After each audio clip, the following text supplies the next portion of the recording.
terima Iya. kasih Pak Adril. Mm. Buat selanjutnya, kami persilakan Ustadz Sa'ad Murdi selaku pentadabbur Al-Quran setiap pada subuh. Kepada Bapak Sa'ad, kami persilakan. Terima kasih, Bu. Bismillahirrahmanirrahim. Assalamualaikum warahmatullahi wabarakatuh. Waalaikumsalam Waalaikumsalam. warahmatullahi wabarakatuh. Waalaikumsalam warahmatullahi wabarakatuh. Alhamdulillah bil alamin. Hamdan hamidin, hamdan syakirin, hamdan na'imin, hamdan min aulika bizzah. Ya Rabbana lakal hamdu kama yanbaghi jalaka sultanik. Asyhadu an la ilaha illallah wa asyhadu anna Muhammadar Rasulullah. Allahumma shalli ala Muhammad wa ala Muhammad.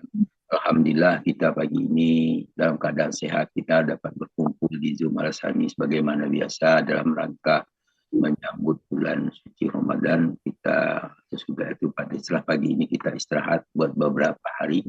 Kemudian kita lanjutkan pada hari Jumat yang akan datang.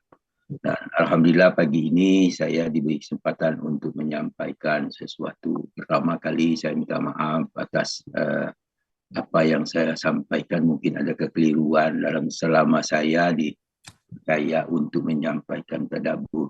Tapi sebenarnya kemampuan untuk mentadabbur itu jauh dari saya. Tetapi karena dipercaya terpaksa harus berupaya sebanyak mungkin dengan berbagai cara, dengan kemudian diskusi di luar dengan teman-teman di jamaah yang di sebelah ada Ustadz kami itu Ustadz Hasbi, pengajar di madrasah pondok pesantren Ubay bin Ka'ab, itu dia ngajar di situ. Kalau ketemu di masjid ya saya tanya, diskusi, itulah yang membuat Tetapi selama mentadabburi ada hal yang dapat saya tambahkan setelah mempelajari dari berbagai sumber, bahwa setiap kata, ya ada kata kerja, kata benda dan huruf itu punya pesan tersendiri.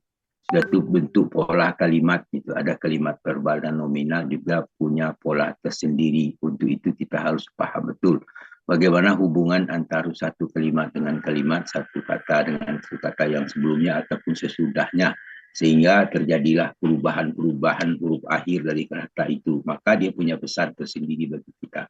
Setelah sekian lama, maka baru saya menyadari bahwa begitu indahnya Al-Quran dari segi tata bahasa, dan sulit untuk mempelajari untuk mengalahkan bahasa yang lain, karena bahasa ini dipelihara oleh Allah dengan berbagai cara, yang termasuk salah satunya kita memeliharanya, dan kita memahami ini dapat menambahkan pengetahuan kita. Itu yang saya rasakan. Nah, kemudian setelah mempelajari itu rupanya kita tidak cukup dengan apa yang kita pelajari, lalu kita harus tambah. Itu yang perlu, dan juga harus istiqomah. Itulah yang perlu diperhatikan kita semua, sehingga mudah-mudahan apa yang kita sampaikan ini, apa yang kita pelajari itu membekas di hati kita masing-masing, dan kita istiqomah mempelajari itu. Memang ya sekarang ini cukup banyak manfaat, cukup banyak sumber yang kita peroleh, tergantung kita memanfaatkannya. Nah, dalam mentadabbur ini saya menggunakan ada satu program, itu ada kumpulan perpustakaan itu Maktabah Samilah. Ada satu lagi program kumpulan dari Al-Quran, tafsir Al-Quran secara program aplikasi, dan di situ ternyata Al-Quran yang kita peroleh, kita baca itu banyak sekali maknanya, banyak sekali bentuknya, itu mushafnya. Jadi mushaf yang paling bagus kalau kita mau pelajari, kita kembali kepada mushaf Utsmaniyah. Itu yang perlu diperhatikan. Ternyata mushaf Utsmaniyah itu juga terjadi pembaharuan, sehingga tanda baca dalam mushaf Indonesia dengan mushaf Utsmaniyah itu terjadi perbedaan.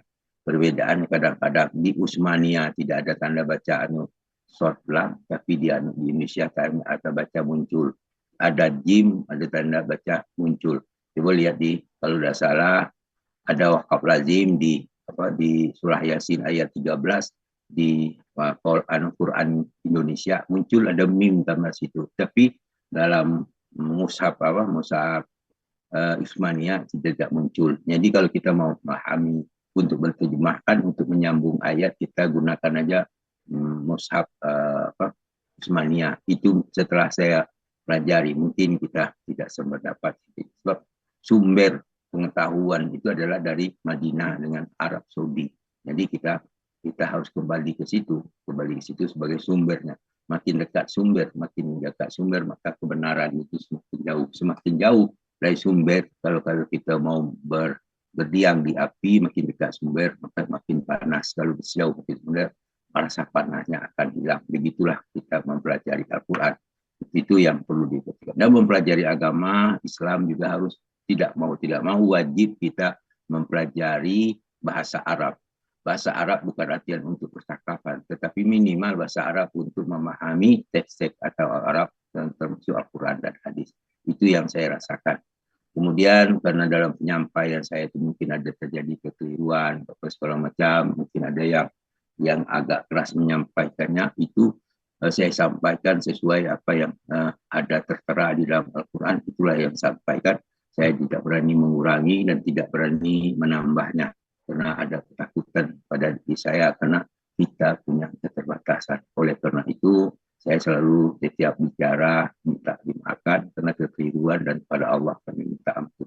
Itu yang saya bisa sampaikan. Kemudian mudah-mudahan apa yang kita dengar bersama, apa yang kita pelajari bersama, itu mudah-mudahan memberikan manfaat yang beda. Memang kita, penekanan kita itu lebih banyak di morfologi daripada Al-Quran, tetapi morfologi dari bahasa-bahasa itu sendiri, sehingga itu sebagai bagian yang sangat penting sekali, karena kita akan menguasai vocab yang akan kita peroleh dan memudahkan kita akan menerjemahkan. Itu yang saya amati dan saya rasakan. Kemudian tetapi saya juga akan untuk saya pribadi saya tambahkan struktur-struktur yang lain dalam bahasa, sehingga memudahkan saya untuk memahami terjemahan. Itu yang saya rasakan. Kemudian atas perhatian semua, kemudian khusus kepada Buya Rizal dan Ibu Umi Linda dan teman-teman yang memberikan semangat untuk menyampaikan tadabbur ini, saya ucapkan terima kasih dan mohon maaf atas kekeliruannya, dan kepada Allah kami minta ampun. Demikian, terima kasih. Billahi sabili haq. Wassalamualaikum warahmatullahi wabarakatuh. Waalaikumsalam.